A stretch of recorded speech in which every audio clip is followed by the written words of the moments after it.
The flight was supposed to be routine, a smooth, uneventful journey that would blur into the hundreds of others she had worked over the years. But for Miss Collins, a senior flight attendant with perfectly coiled blonde hair and a uniform pressed into sharp lines, this flight would unknowingly mark the unraveling of everything she thought she controlled. The first-class cabin was already half full when Leonard and Evelyn Carter stepped aboard, arm in arm, their pace slow but deliberate.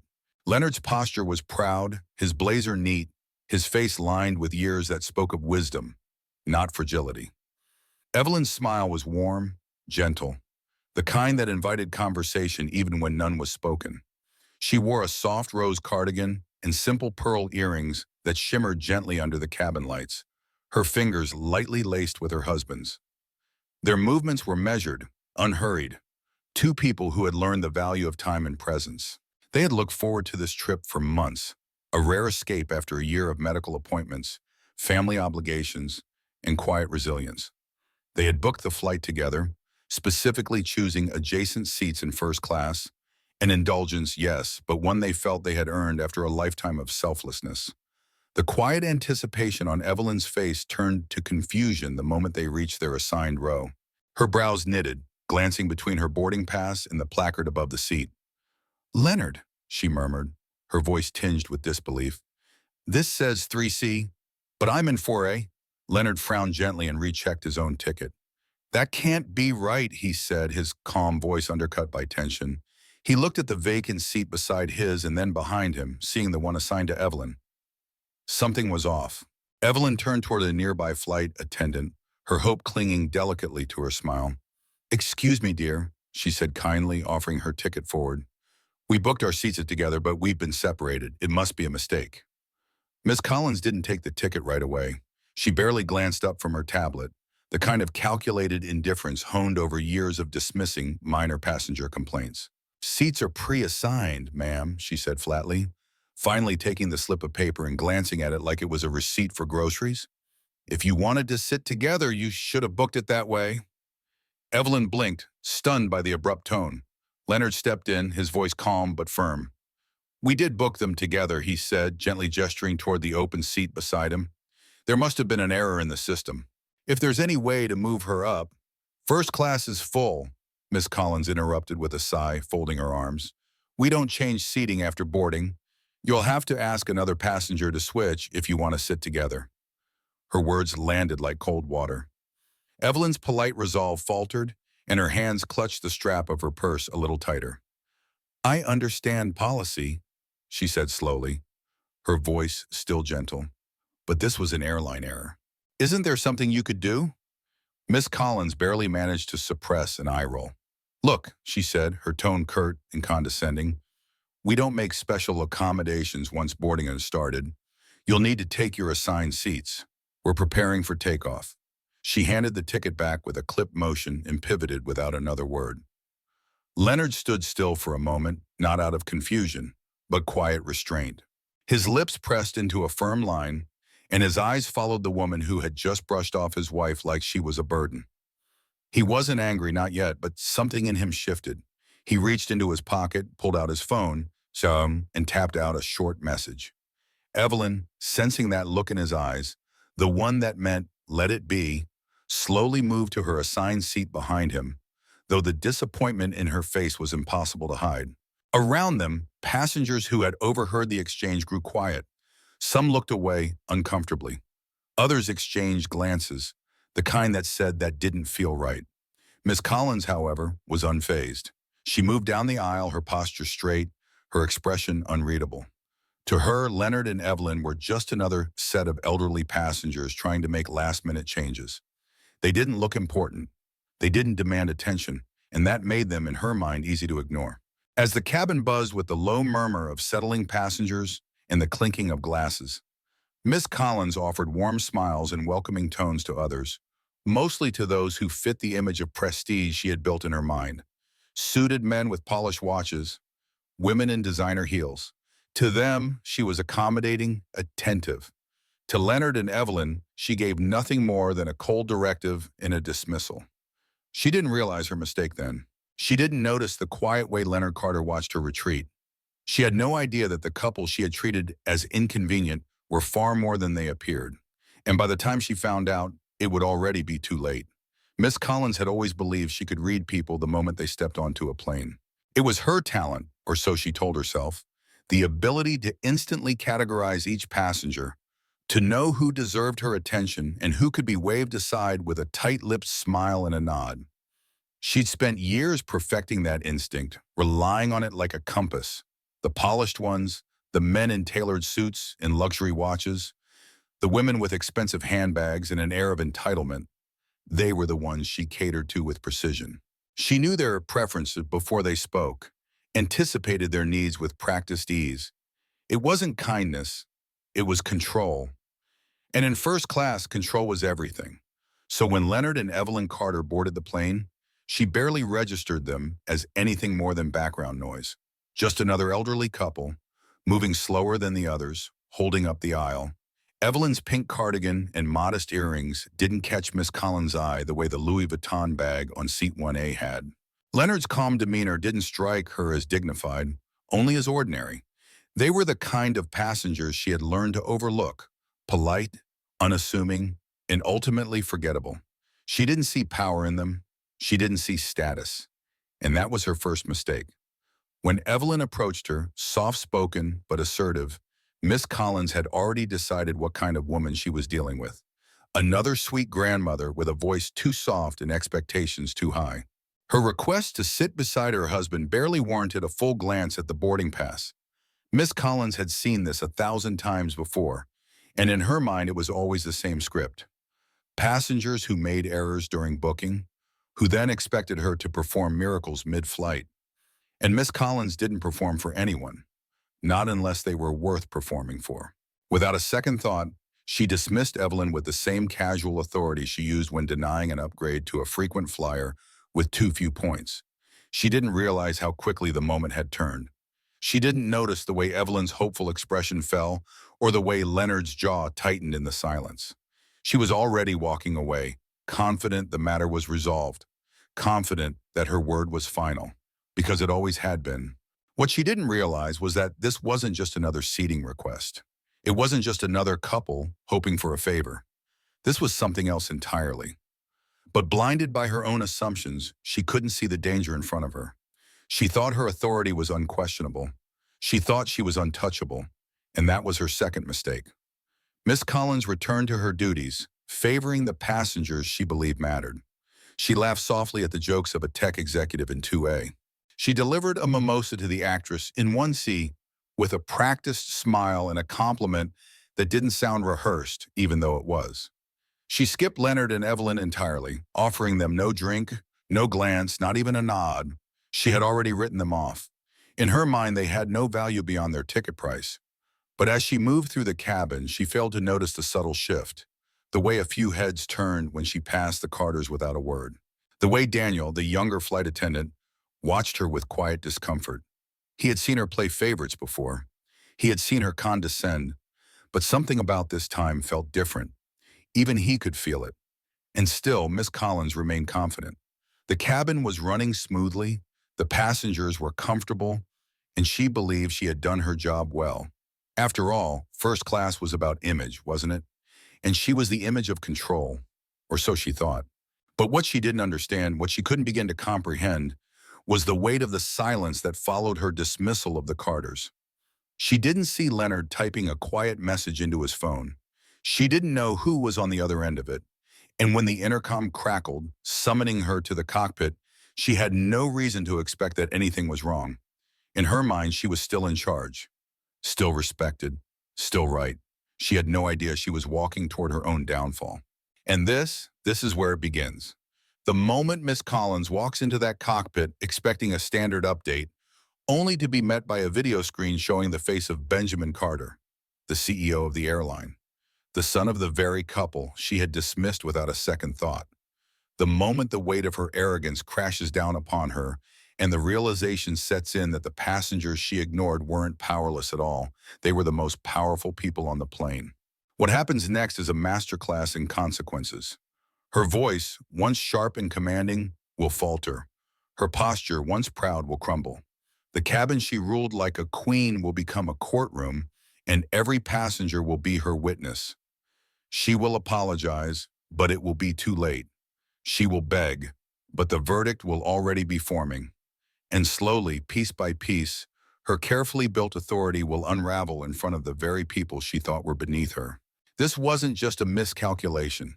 It was a total collapse of everything she thought she knew about power, status, and respect. And it all began with one arrogant assumption that she could tell who mattered and who didn't, that she could look at a person and know their worth. So I invite you, stay until the end of this story, because this isn't just about a flight attendant who made a mistake. This is about what happens when the mask of authority slips. When the ones you dismiss rise to reveal who they truly are. When the flight you thought would be ordinary becomes the one you'll never forget. Miss Collins thought she had control. But control, like respect, is something you earn, not is something you impose. And on this flight, she's about to learn that the hard way. The call to the cockpit came just as Miss Collins was adjusting a service tray, her fingers methodically arranging champagne flutes with the precision she prided herself on. At first, she didn't react. Calls to the cockpit before takeoff were rare but not unheard of. She assumed it was a procedural update or a last-minute passenger adjustment. Still, a strange flutter of anxiety brushed her chest as she straightened her uniform and walked briskly toward the front. Behind her, the first-class cabin buzzed with quiet conversation, the kind of low hum that usually comforted her. Today it felt distant, isolated. Her heels tapped across the carpet as she passed Leonard and Evelyn Carter, still seated apart, still far too composed. Evelyn's soft smile lingered on her lips, unreadable. Leonard's eyes followed her for just a second, but it was enough to stir something in her, a feeling she couldn't name yet. She reached the cockpit door, knocked once, and stepped inside. What she saw wasn't what she expected. Captain Hayes and First Officer Amanda Rhodes were seated silently, neither of them turning to greet her. The air in the small space felt thick, tight, like something had gone terribly wrong. Then she noticed the screen, an active video call flickering just to the right of the instrument panel. A man in a tailored navy blue suit sat on the other side, framed by an executive boardroom. His hair was neatly combed, streaked with silver at the temples, and his jawline looked chiseled enough to intimidate without a single word spoken. But it was his eyes, piercing, unwavering, that sent a chill slicing through her composure. He didn't introduce himself. He didn't need to. "Miss Collins," he said, his voice smooth, controlled, but carrying an unmistakable authority. "Can you explain why my parents have been separated on their own airline?" For a heartbeat, Miss Collins didn't understand. Then everything dropped. Parents, his parents, Leonard and Evelyn. Miss Collins blinked rapidly. "Your parents, sir?" The man didn't smile. "Leonard and Evelyn Carter, founders of Carter Airlines. You told them there was no room to accommodate a seating correction. You dismissed their request." She stepped back slightly, as though physical distance could shield her from the fallout. Her lips parted, but no words came. Her stomach twisted. I wasn't aware of their identity," she stammered, her voice a fragile echo of the one she normally used to command first class. "I was following protocol. I thought—" She stopped herself, because what she thought, what she assumed, was the exact problem. Benjamin Carter didn't blink. "Protocol is not the issue here, Miss Collins. Judgment is." He leaned forward, his face filling more of the screen. "Did you bother to check the manifest before dismissing their request?" Her throat was dry. "No, sir, I didn't." Silence spread in the cockpit like smoke. Captain Hayes looked down at his instruments. Amanda folded her arms. "I see," Benjamin said quietly. "Then this is more than a mistake. This is a failure of basic human decency." She opened her mouth again, desperate to defend herself. "Sir, I didn't mean any disrespect. It was just a seating error. I've had a difficult morning." Her voice cracked, and to her horror, tears threatened the corners of her eyes. "Before the flight, I got a message that my father was admitted to the hospital. I've been trying to get in touch, but the reception has been spotty. I shouldn't have brought that into the cabin, but She stopped, overwhelmed by the fragility she had kept buried beneath layers of cold professionalism. Benjamin paused. Something flickered in his expression, almost a softening, but it passed quickly. I'm sorry to hear that, but personal stress does not excuse unprofessional conduct, especially not toward passengers, and certainly not toward the people who built this company from the ground up. I understand, she whispered. I'm not sure you do, but you will, Benjamin said. Then his tone hardened. You will escort my mother to her rightful seat and issue a formal apology. In full view of the first-class cabin, and then when we land, you will report to the executive office for a formal review of your conduct. Miss Collins felt the words like ice water down her spine. Yes, sir, she replied softly. He nodded once, then disconnected the call. The screen went black. She didn't move for a moment.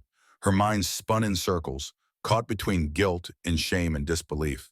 She had made a snap decision, one of hundreds she made every week, and this time it had shattered everything.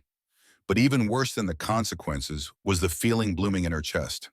The crushing awareness that she hadn't treated Leonard and Evelyn Carter poorly because of some protocol violation. She had treated them poorly because they didn't look important, because they were elderly, because she assumed they didn't matter. And now the entire flight would see the cost of that assumption. As she stepped out of the cockpit, the world felt sharper. Every movement, every breath. The eyes of the passengers seemed to find her immediately. The weight of the moment pressed on her shoulders like a second uniform. She moved back toward Evelyn, trying to keep her steps steady. The woman was still seated behind her husband, peaceful as ever. Leonard, ahead, folded his hands over his lap and turned slightly to watch. Miss Collins stopped before them, her voice barely louder than a whisper. Mrs. Carter, she said, forcing each word through the tightness in her throat, I'd like to move you to your original seat next to your husband. I owe you both an apology. There's been a misunderstanding, and I didn't treat you the way I should have. Evelyn tilted her head, a soft smile still resting on her face. A misunderstanding? She echoed gently. Miss Collins nodded, swallowing hard. Yes, and I'm truly sorry. She stepped aside as Evelyn rose, collected her handbag, and moved forward, graceful and kind, without a hint of cruelty. And as she sat down beside her husband, Leonard gave Miss Collins a long, steady look. She looked away, because she knew this was only the beginning. And if you think the worst is over for Miss Collins, trust me, it's not. Keep listening, because what happens next will leave her more exposed and more alone than she's ever been in her life. And this time, everyone will be watching.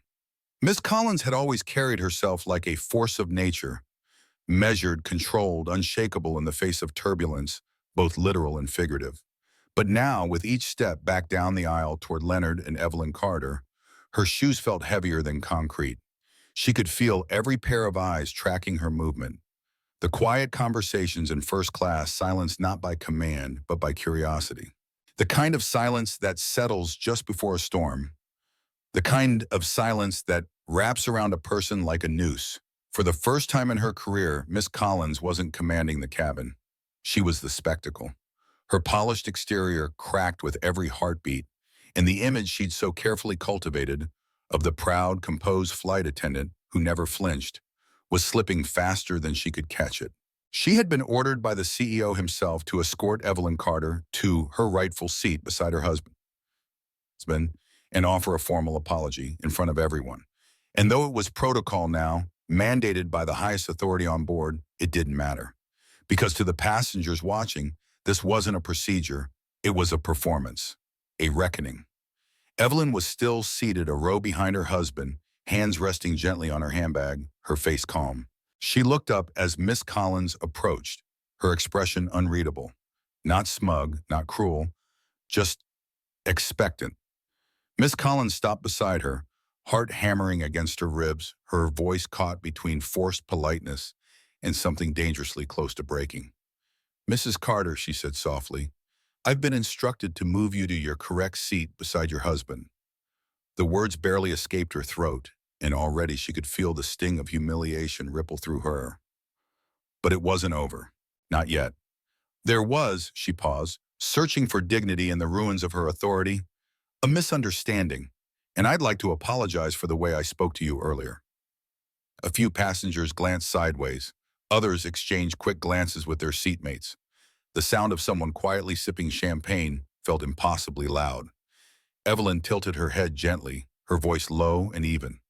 A misunderstanding, she repeated, her tone neutral, but something behind her eyes suggested a quiet challenge. Miss Collins forced herself to meet her gaze. Yes, and I'm truly sorry. She said it louder this time, for the cabin to hear. She had no choice. The order had come from the top. Her superiors were watching. Everyone was watching. Evelyn rose slowly, gathering her things with grace, then turned to Miss Collins one last time before stepping forward. We weren't asking for special treatment, she said softly, only to be treated fairly. The words weren't sharp. They weren't said with venom. But they landed with more weight than any insult could. Miss Collins had heard passengers curse, shout, and demand, and none of it had ever reached her the way those quiet words just had. Her eyes stung, but she blinked quickly, refusing to let it show. Evelyn took her seat beside Leonard, who gave her hand a gentle squeeze. Neither of them looked back at Miss Collins. That, perhaps, was the most painful part. They had moved on. They had no interest in gloating, no desire for revenge. And that somehow made her feel even smaller. She stood frozen for a moment, her hands clasped tightly in front of her, as if holding herself together with sheer will. Her uniform, once a source of pride, now felt like a costume that no longer fit. The other passengers said nothing directly, but the weight of their silence was unbearable. Some whispered. A few stared. One businessman near the front slowly shook his head in quiet judgment. Another leaned to his neighbor and murmured, "That's her. She's the one who told them no." Every word pierced her skin like glass. Miss Collins turned sharply and walked back toward the galley, her face blank but her body trembling. She didn't want to cry, not here, not now, but the humiliation had seeped into her bones. It wasn't just the apology, it was the fact that her authority had been stripped away in full view of the very people she'd always tried to impress. And as she reached the safety of the galley curtain, she gripped the edge of the counter with both hands and stared blankly at the wall, her breast shallow. Daniel was nearby, restocking napkins and stirrers. He watched her carefully but didn't speak right away. When he finally did, his voice was softer than she expected. That was rough. She didn't respond. She couldn't. "I've never seen you apologize before," he added, not cruelly but curiously. "I didn't have a choice," she muttered, her throat tight. Daniel raised an eyebrow. "Maybe. Or maybe you just never gave yourself a reason to until now." She glared at him, but the fire behind it was hollow. She was drained, emotionally, physically, professionally. "I get it," Daniel said, stepping back. "You've always been the one in charge. But maybe, just maybe, this was supposed to happen, so you could see what that power really meant." Miss Collins didn't answer, but something in her posture shifted. She wasn't angry at him. Not really. She was angry at herself. And beneath that anger, for the first time in her entire career, was shame. And if you're still watching, still listening, then maybe this is where you come in. Yes, Miss Collins made a mistake. A big one. But haven't we all? She let her pride get in the way. She made assumptions. She acted on habit, not heart. But in this moment, she's not just a flight attendant in a storm of consequences.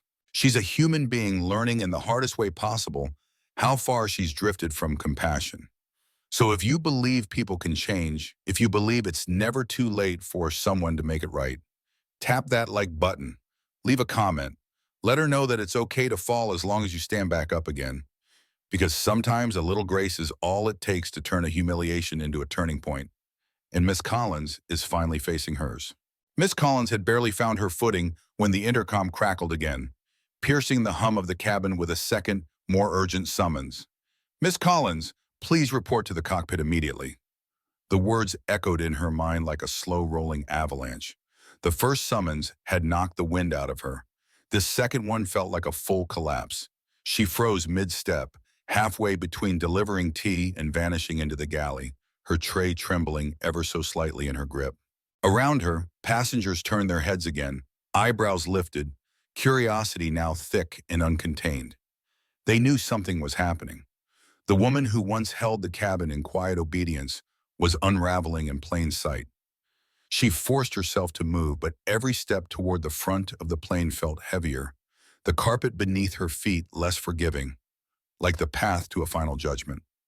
When she reached the cockpit, she paused, straightened her blazer with a trembling hand, and stepped inside. The door shut behind her with a subtle click that sounded like a gavel slamming down. Captain Hayes didn't look up. He sat still, rigid in his chair, staring at the video monitor already glowing before them. On screen, not one, but three faces now filled the display. Benjamin Carter remained in the center, expression calm yet colder than before. To his right and left sat two members of the Carter Airlines Executive Board, stern, emotionless, and silent. Miss Collins felt her mouth go dry. "Miss Collins," Benjamin began, his voice devoid of pretense now, "we've decided to place this flight under executive review." The words hung in the air as sharp as ice. "You are being officially monitored for the remainder of this flight," he continued. "How you conduct yourself, every word, every action, will determine the future of your employment with this airline." Her knees weakened, her job, her life. "Sir," she began, her voice barely steady, "I understand the severity, but I didn't know who they were. I wasn't trying to be disrespectful." "It's not about who they were," cut in one of the board members, a woman with gray-streaked hair and piercing glasses. "It's about how you treat people when you don't know who they are." The cockpit was so quiet she could hear the electronic hum of the screen. Benjamin nodded. "We've already begun reviewing your past incident reports. There's a history, Miss Collins. This isn't an isolated mistake." Her heart dropped. She had always brushed off those reports. Frustrated passengers, entitled flyers who didn't like hearing no. Every flight attendant had them. But now, as they stared back at her like evidence in a trial, those small complaints painted something far more damning. A pattern, coldness, dismissiveness, a failure to treat all passengers with equal care. Miss Collins opened her mouth to defend herself, but what was there to say? That she had always kept things running efficiently? That she had never let a tray slip, a drink spill, a protocol falter? That she had never once shown up late or missed a flight in 15 years? None of that mattered now, because they weren't questioning her performance. They were questioning her character. "This isn't just about Leonard and Evelyn," Benjamin continued, quieter now. "It's about every passenger you made feel invisible. Every person who came to you with a need and walked away dismissed." The words landed with the weight of stone. She stood motionless, her posture cracking under the pressure. For so long, she had hidden behind rules, policies, and procedures. She thought authority was the job. She thought being in control made her strong.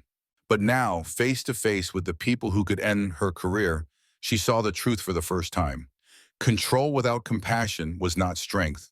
It was weakness disguised as pride. "We're watching, Miss Collins," Benjamin said finally. "What you choose to do next will speak louder than any apology." The screen went dark. She didn't move for several seconds. Captain Hayes gave a quiet sigh, then spoke without looking at her. "Might want to head back out there." Miss Collins nodded once. Her throat was tight, her hands cold. She turned and stepped out of the cockpit and back into a cabin that no longer felt like hers. The moment the door opened, the entire atmosphere seemed to shift. Conversations died mid-sentence. The silence wasn't just quiet, it was expectant. Everyone knew something bigger had just happened. They didn't know the details, but they could see it in her eyes, in the way her hands trembled as she gripped the service card, in the sudden absence of confidence in her stride, and worst of all, in the tiny whispers that followed her down the aisle like shadows. "That's her. She's still working? They're watching her," I heard. Miss Collins had never felt so exposed. She could feel the burn of judgment on her skin. No one avoided eye contact now. No one looked up at her with quiet deference. They watched her the way people watch a building after the wrecking ball has struck once, but hasn't finished. And Miss Collins? She was still standing in the rubble, pretending she knew where to go next. Daniel passed her in the aisle, collecting glassware. He gave her a long look. No smirk this time, no jab, just quiet observation. Even he knew now, this wasn't just a bad moment. This was the unraveling of a reputation. She tried to keep herself together, poured drinks with a steady hand, greeted passengers with forced pleasantries. But every gesture felt mechanical, disconnected from the woman she had been just hours ago. She wasn't sure who she was now, And here's where you come in. We all make mistakes, some public, some private. Some cost us pride. Others cost us everything. Miss Collins is a woman standing at the edge of that line. She's not innocent. She knows that now. But she's not evil either. She's a product of years spent chasing perfection without understanding the people she was meant to serve. And maybe she deserves a second chance. So if you've ever been in her shoes, if you've ever looked back on a moment and thought, I could have done better, drop a comment below. Tell her to keep going. Remind her that growth starts in moments like this. And don't forget to like this video, not because you condone what she did, but because you believe in who she could become. Because redemption doesn't start with forgiveness. It starts with the courage to keep showing up, even when the world is watching. And Miss Collins? She's still standing. But for how long? That's up to what she does next. Miss Collins had always ruled the first-class cabin with quiet command, never needing to raise her voice, never needing to explain herself twice. Her posture, her clipped tone, the practiced elegance of her movements, all of it had woven an invisible net of authority that passengers respected, even if they didn't like her. She was the kind of woman you didn't question, the kind you whispered about but still obeyed. She had taken pride in that unspoken power, but now that net was unraveling, thread by humiliating thread. The moment she stepped back into the cabin after her second visit to the cockpit, she felt it shift, the atmosphere, the glances, the temperature of the room. It wasn't fear she commanded anymore. It wasn't even disdain, it was curiosity, a cruel kind of curiosity. The way passengers now looked at her reminded her of animals watching a once proud lion limping across the savannah, broken, exposed, and no longer dangerous. She walked down the aisle, straight-backed as always, but the illusion was gone. The eyes that once flicked away when she passed now stared unabashedly. Some passengers exchanged smirks. Others leaned toward their neighbors to whisper behind napkins and champagne glasses. One man even chuckled under his breath, not bothering to hide it. Every click of her heels on the floor felt louder. Every breath she took more shallow. Miss Collins could practically hear the whispers building behind her. She's the one. That's her. The one who tried to dismiss the owners of the airline. And perhaps most painful of all, the one who thought she was better than us. No one said it aloud, but the message had spread through the cabin like wildfire. She wasn't in control anymore. And now that the mask had slipped, they weren't afraid of her. They were entertained by her. The worst part? She could feel herself shrinking beneath their eyes. It was Daniel, of all people, who moved with the ease she once owned. The junior flight attendant, younger, softer-spoken, once overlooked by both passengers and crew, had become the new center of calm. While Miss Collins fought to stay composed, Daniel was offering passengers quiet reassurance, friendly smiles, and genuine service without the air of superiority she had worn like armor. Where she had enforced rules, he created ease. Where she had made people feel small, he made them feel seen. And the passengers noticed. They responded. A woman in 3A thanked him by name. A suited man in 2B chuckled at one of his comments, the kind that made the cabin feel warm rather than coldly professional. Even Leonard Carter looked up from his book long enough to nod in quiet approval when Daniel refilled his drink. Miss Collins saw it all from the galley, each moment a small sting, a slow erosion of what she had once been proud of. She had spent years believing respect was demanded. Daniel was showing her it could be earned, quietly, kindly, without ever having to remind people who was in charge. Miss Collins clenched the edges of the service counter, trying to steady her breath. She could hear them, the passengers, the whispers, the shifting loyalty. The space that once felt like her kingdom now felt foreign, as though the walls were slowly pushing her out.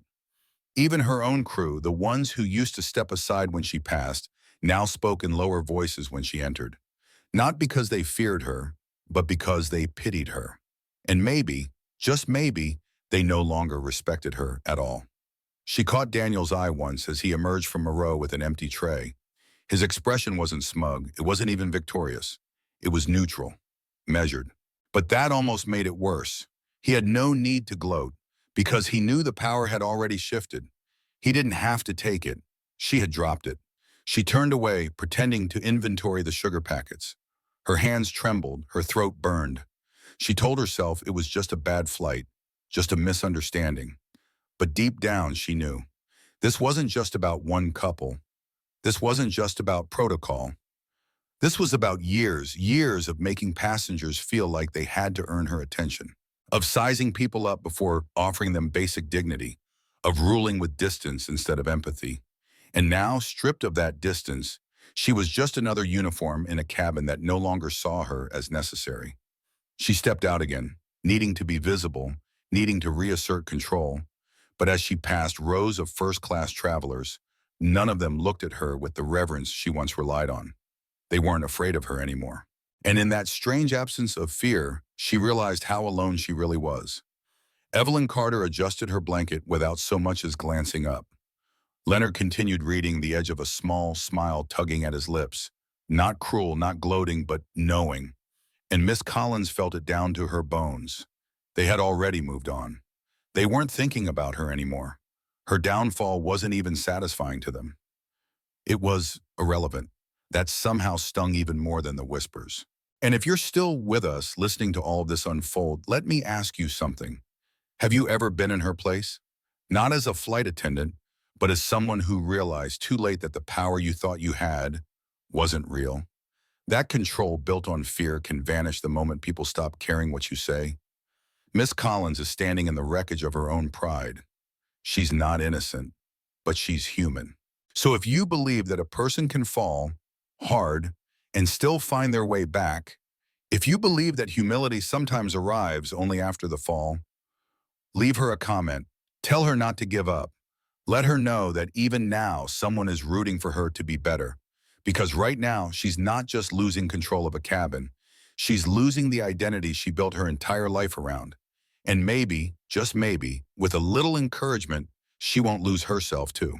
The third call came just as Miss Collins thought the worst was over. She had settled into the quiet rhythm of going through the motions, serving drinks with a mechanical smile, adjusting trays with a trembling hand, pretending that if she kept her head down, she might finish the flight in one piece. But when the intercom crackled again, "Miss Collins, please report to the cockpit immediately."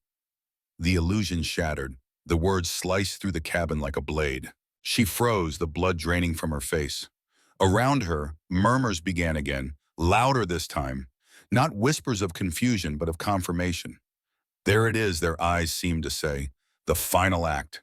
Passengers who had been pretending to work on their laptops or scroll through movies now openly watched her. Even Daniel, leaning casually against the galley wall, turned his head. His expression wasn't smug anymore. It was something quieter, almost pity. Miss Collins felt her heart pound painfully in her chest as she turned and walked stiffly toward the front. Every step was heavier than the last, not because of fear, but because she already knew. This wasn't another warning. This wasn't a reminder to behave. This was the moment they'd end it. She could feel it. And when she stepped into the cockpit, that knowing was confirmed with a single glance. The screen was no longer just Benjamin Carter. It was the full Carter Airlines executive board. 10 faces lined in solemn silence filled the video screen like a jury. Some were blank, others visibly disappointed.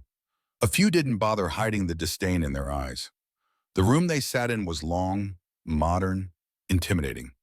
It felt like stepping into a courtroom, and Miss Collins had no defense attorney, just herself, and every mistake she had made sitting beside her like ghosts. Benjamin leaned forward. His expression was unreadable, but his voice was colder than it had been before. "Miss Collins," he said evenly, "take a seat." There was no seat in the cockpit. The words were metaphorical, but she felt their finality anyway. She stood straight, hands clasped in front of her, though she could feel herself slowly caving. "We're going to be brief," Benjamin said. "The flight is nearing its descent, and so is this review." Miss Collins swallowed, the air around her suddenly too thick to breathe. "Your behavior on this flight was unacceptable," he continued. "It was unprofessional, it was dismissive, and it was not an isolated incident." One of the board members, a woman with clipped gray hair and a voice sharp as a knife, spoke next. "We've reviewed your flight history, multiple passenger complaints over the past 2 years, instances where you denied service, dismissed requests, and ignored seating discrepancies. a pattern of treating certain passengers as if they were beneath you. Miss Collins felt the sting of those words like physical blows. She had told herself for years that those complaints were exaggerated, that passengers didn't understand the stress of the job, that she wasn't being unfair, she was being efficient. But now, with all those moments lined up before her like evidence, she saw the truth, and it burned. Benjamin clasped his hands. You didn't just refuse a request, you made a decision, one rooted in assumption and arrogance. You looked at my parents and decided they didn't matter. Her voice cracked as she finally spoke. I didn't know who they were. That, he said firmly, is precisely the problem. The silence that followed was crushing. Her lungs felt tight. Her ears rang. She wanted to scream, to cry, to plead that she was more than this one moment, that she had once been great at this job, that she had trained others, held this airline to a high standard. But deep down she knew those things didn't excuse what she'd become. She had believed respect was owed to her because of seniority, because of routine. She had stopped treating people like people. Another board member leaned forward. Had this been a single incident, we may have considered additional training or a warning. But this is a culmination of repeated behavior. And now it's public, visible, damaging. Her breath hitched. Please, she whispered. This job is all I have. Benjamin's eyes didn't soften. Then you should have treated it and the people you served with more care. And then the words fell. You are hereby suspended indefinitely, the gray-haired woman declared, effective immediately upon landing. The air left her lungs in a slow, shallow gasp, but they weren't finished. You will be escorted off the aircraft by security, another board member added, and you are under formal review for permanent termination. We expect a full internal report from your crew by end of day. Miss Collins' throat burned, but no words came. She couldn't fight it anymore. She couldn't deny it. She had built her identity around this job, around the polished performance of perfection. But what lay underneath, unchecked ego, cold detachment, a deep fear of being vulnerable, had finally caught up with her. And now, here it was, in full view of everyone she once believed was beneath her. Benjamin's voice was quieter now, but it landed with even more weight. You didn't lose your job today because of who my parents are, Miss Collins. You lost your club because of who you've become. The screen went black. She stood there, silent, her hands trembling at her sides. Captain Hayes cleared his throat. You should return to the cabin. Finish the flight. Miss Collins didn't respond. She walked out without a word. The hallway outside felt colder now, narrower. She passed the curtain into the cabin again and felt it instantly, every eye, every stare, every whisper. Her ears burned, her vision blurred slightly. She wasn't Miss Collins, senior flight attendant, anymore. She was just her, a woman standing in the debris of her pride, a woman everyone was watching, and not one person looked away. And if you've stayed with her this far, then maybe now is the time to ask yourself, what would you do if the thing that defined you was taken away? Miss Collins has been humbled, yes, but humiliation isn't the same as understanding. She's broken now, but broken things can be rebuilt if someone believes they're worth saving. So if you think she still deserves a chance to learn, to heal, to grow, leave a comment below. Tell her she's more than her worst moment. Because maybe, just maybe, she needs to hear that before she decides she's not. The moment she stepped back into the cabin after receiving the final blow from the executive board, Miss Collins felt it, that soul-deep stillness, the kind that only comes after the last word has been spoken and the verdict is no longer in question. Her polished shoes met the carpet with practiced rhythm, but her body no longer moved with confidence. She was a ghost of herself. She no longer commanded attention, and yet she received more of it than ever before. Every passenger's eyes found her. Some lingered, some darted away, some whispered behind their palms. She had become the flight's living cautionary tale. As she reached the front of the cabin to stow the final service cart, a voice stopped her cold. Miss Collins, Leonard Carter said, rising slowly from his seat. Her heart jolted so hard she thought she might collapse. She turned, lips parting slightly, unsure of what to say or do. The man she had once dismissed without a second glance now stood with quiet composure. He wasn't angry. He wasn't dramatic. He wasn't cruel. That in some ways made it worse, because he didn't need to raise his voice. His presence did all the speaking. "I've been thinking," he said smoothly, his voice calm but edged with something that made her spine straighten instinctively, "about something you might not even remember." She stayed frozen. "You looked at us, my wife and I, when we boarded," he continued, "and in that split second, you decided we weren't worth your time." Miss Collins' throat tightened. "Mr. Carter, he held up a hand, silencing her. "You didn't check our names. You didn't check the manifest. You didn't even consider there might be more to us than what you saw." He took a step forward, closer now. Close enough for the passengers in the front rows to fully engage, to lean in ever so slightly. "Tell me something," Leonard asked. "When you saw us, two older passengers dressed plainly, asking for something simple, who did you think we were?" She tried to speak. She tried to find something, anything to say, but nothing came. Not a word. Leonard smiled, but there was no warmth in it. "That's what I thought." Miss Collins didn't flinch, but only because she couldn't move at all. She stood in place as he turned and walked back to his seat. Evelyn reached out gently and took her husband's hand as he sat back down, her face turned calmly to the window. No words were exchanged between them. They didn't look at Miss Collins again. That was the final blow, because they didn't care anymore. They had already moved on. Her humiliation wasn't their concern. Her apology, her unraveling, her punishment, they had nothing to prove. That was what made it unbearable. She had thought they might want vengeance, that they would gloat or press for more disciplinary action, but they didn't need to. They had let her destroy herself, and now they had simply gone back to enjoying their flight. She stood in that aisle for a few unbearable seconds, the murmurs around her thickening like fog. Passengers had watched every second of it, and now they whispered freely, emboldened by her silence. That was brutal. Honestly, she deserved it. And she didn't even try to fight back. It wasn't just a professional fall from grace. It was personal. It was identity-shattering. And as she turned on her heel and walked slowly toward the galley, she felt each word pierce deeper than the last.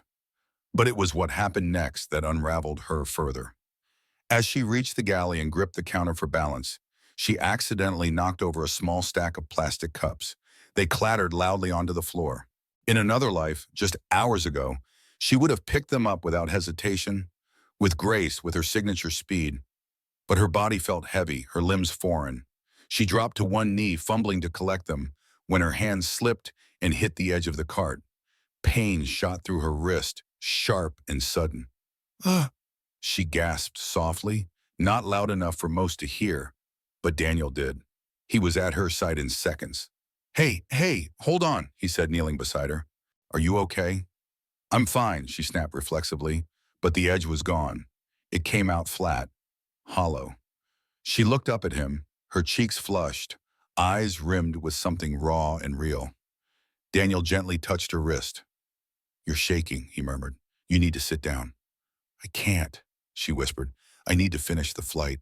I need to—" Her voice trailed off, because what she needed was to feel useful again. Relevant, like she still mattered. Daniel helped her to her feet. He didn't mock her. He didn't say, "Told you so." He simply steadied her, placed the cups back on the counter, and said, "You've done enough for today. Just breathe." That unexpected kindness. It nearly broke her. She leaned against the counter, her wrists throbbing, her eyes glassy. She hadn't cried. Not yet. Not when Benjamin Carter had spoken. Not when the board had sentenced her. Not even when Leonard Carter dismantled her with nothing more than calm truth. But now she felt the tears. Because it was no longer about punishment. It was about loss. The loss of respect, the loss of identity, the loss of the version of herself that she had clung to for years. And maybe you've been there too. Maybe you've had a moment when you realized the person you'd become wasn't the one you set out to be. Maybe you've stood in the wreckage of your pride and asked yourself the same questions. Who am I now? What's left of me if this part is gone? Miss Collins is standing in that wreckage now. She's hurt, she's humiliated, but she's not beyond saving. So if you've ever known what it's like to fall and to not know how to get back up, leave her a comment below. Let her know she's not alone, that we've all been that person at some point. Because maybe she doesn't need more judgment. Maybe what she needs is encouragement. And maybe, just maybe, your words will be the first kindness she's received all flight. The clinking of ice in glasses, the soft rumble of the engines, and the low murmur of conversation faded into nothingness as Miss Collins stood behind the galley curtain, breathing as if the very act might break her. Her hand, still slightly bruised from the earlier fall, trembled against the cool metal of the counter.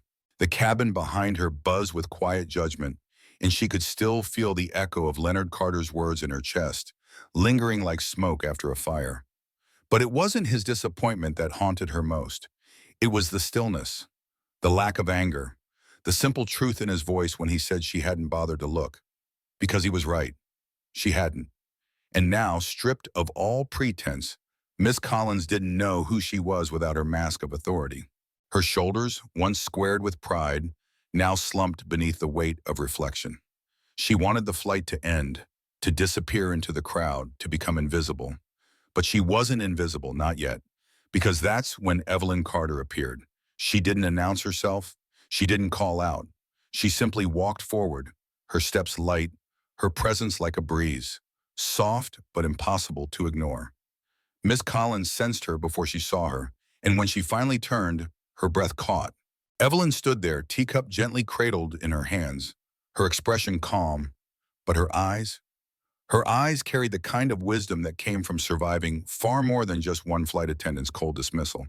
For a moment, neither of them spoke.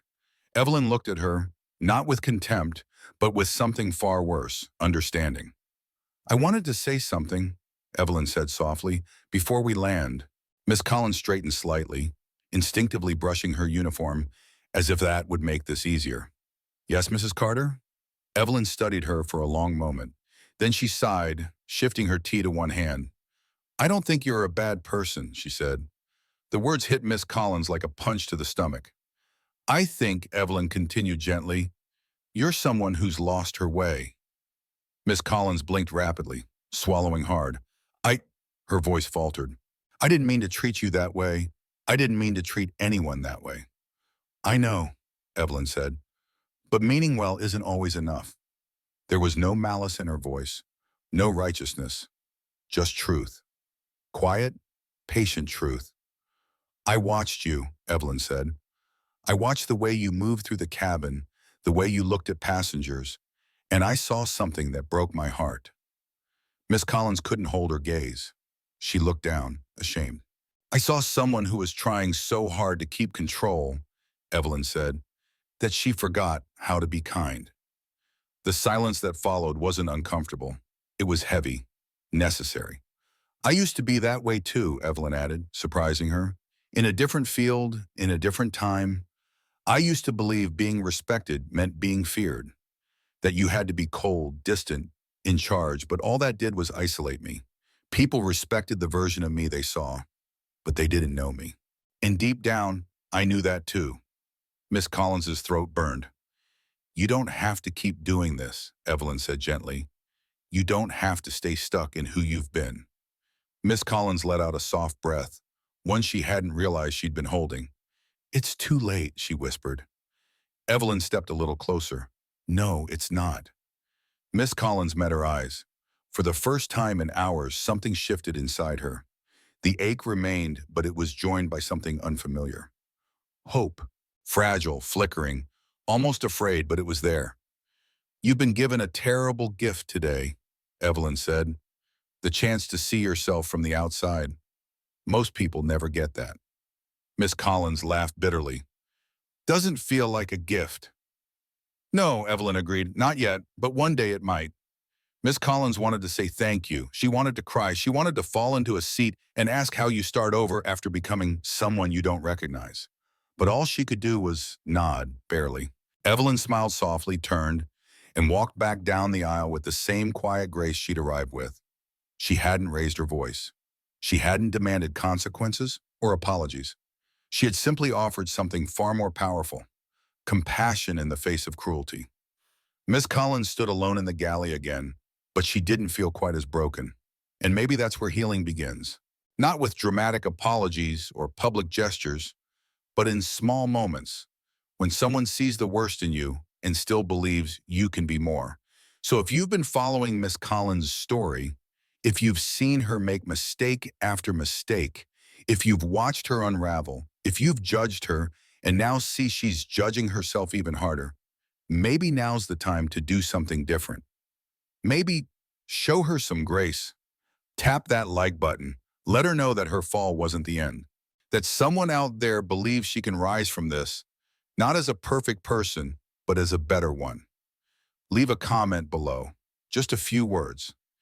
Keep going, Miss Collins, or we believe in you. It may be a story, yes, but there are real people like her in the world. Real people who have been hardened by the joy, worn down by years of pressure, who made the wrong call and are now carrying the weight of it. Your words, your encouragement, might be the one thing that gets them to look in the mirror and say, it's not too late to be better. Because Evelyn's right, it never is. The wheels touch the runway with a smooth, gentle roll. But for Miss Collins, it felt like a landing into a brand new life. The moment the plane settled, she knew that everything was about to change. The flight had begun with control, arrogance, and routine, but now she stood in the galley, stripped of power, humbled by consequence, and for the first time in years awakened to the damage her actions had caused, not just on this flight, but on countless others. Passengers unbuckled their seatbelts, the rustle of movement filling the cabin, but Miss Collins remained still. Her fingers clutched the edge of the counter, not out of panic now, but because she was trying to summon the courage to do something she had never truly done before. Apologize.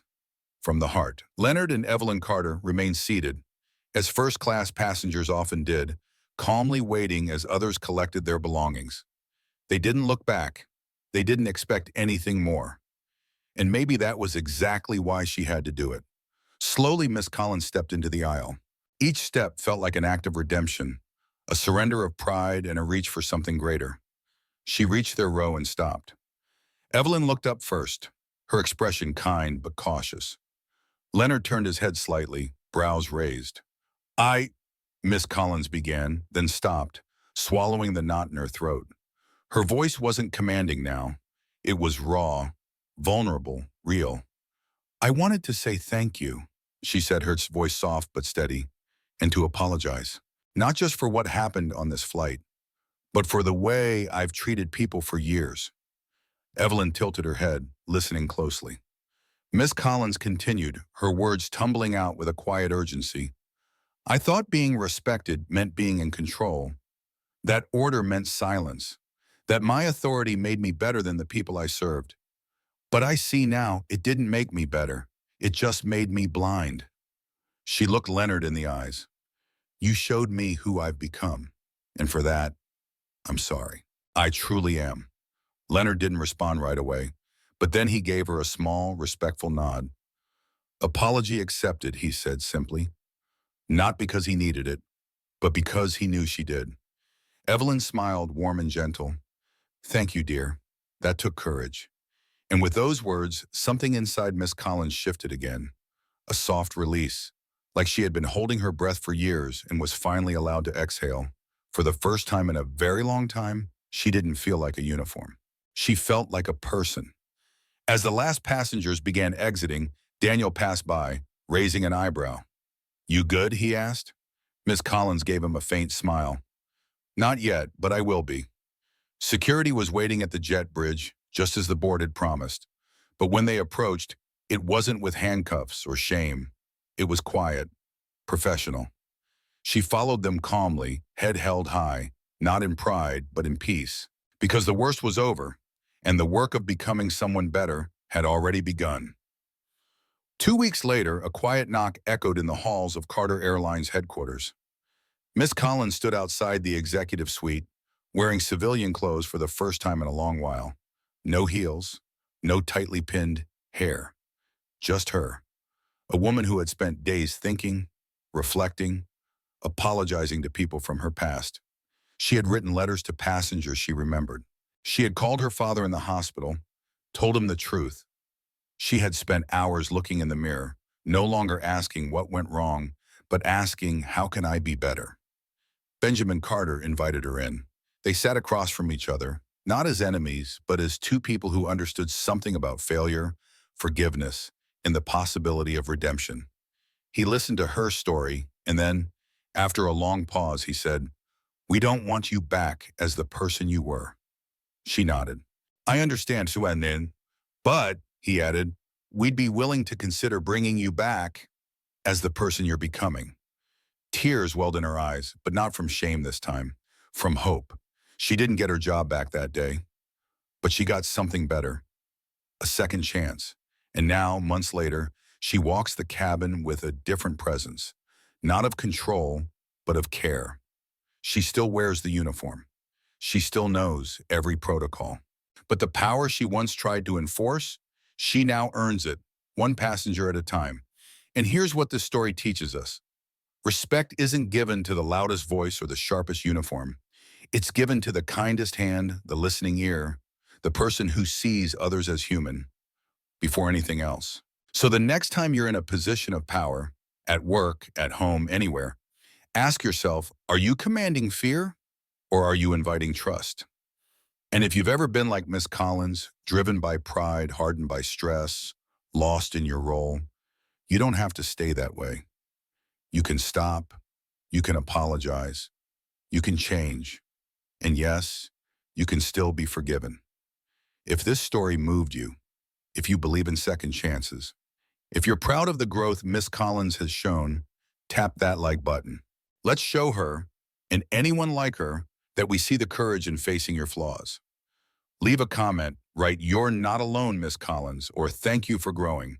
Someone out there might read your words and decide to take that first step too. And don't forget to subscribe. This channel brings you powerful stories like this every week. Stories of justice, redemption, and the reminder that no one is too far gone to turn around. Because at the end of the day, we all fall. But it's what we do after the fall that defines us. And Miss Collins, she chose to rise.